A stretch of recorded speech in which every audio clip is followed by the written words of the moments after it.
New year रे आसीबो सुभद्रा टंका काहींकि December रे मिलिबनी चतुर्थ पर्याय टंका एने कौन कहिले उपमुख्यमंत्री। आसंतु जानिबा संपूर्ण डिटेल्स एही वीडियो रे। ता पूर्वरु चैनल टी को जदी सब्सक्राइब करि नाहंती सब्सक्राइब करि नियंतु। भलो पाइबा स्वरूप वीडियो टी रे गोटे गोटे लाइक आ शेयर रखंतु।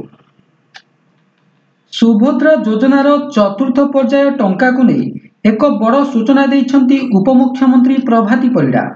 डिसेंबर 25 तारिख रे मिलिबाकु थिबा चतुर्थ पर्याय टंका को स्थगित रखिछंती सरकार। डिसेंबर मासरे एही टंका हिताधिकारी अकाउंट को पठाई जिवो नाही बोली संकेत दैछंती उपमुख्यमंत्री प्रभाती परिडा। योजनार चतुर्थ पर्याय टंका आसीबा पूर्वरु बड़ घोषणा करिछंती उपमुख्यमंत्री।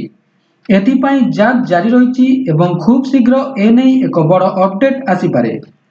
सुभद्रा टंका पाइबारु वंचित रहिथिबा योग्य हिताधिकारी सुभद्रा पोर्टाल रे जाई निजर अभियोग दायर करि परिबे।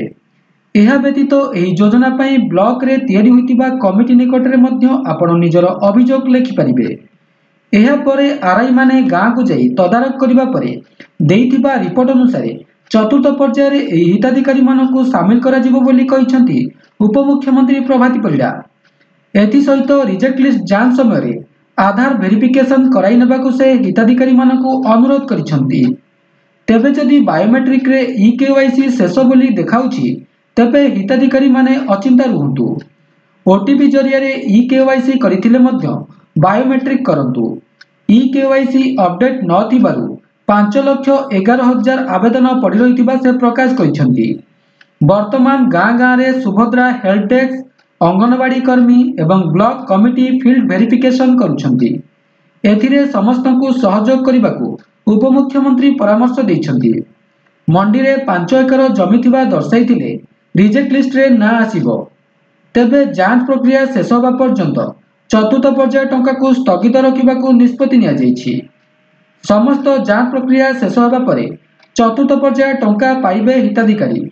आसंता 30 तारिख सुधा समस्त जांच सरीजिबो बोली आशा करा जाउछि।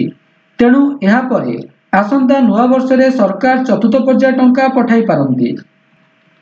तेबे एहा थिला संपूर्ण डिटेल्स टी। जदि वीडियो टी भल लागि थाए तेबे वीडियो टी को लाइक करंतु शेयर करंतु एवं चैनल टी को सब्सक्राइब करबा को भूलंतु नाही। धन्यवाद।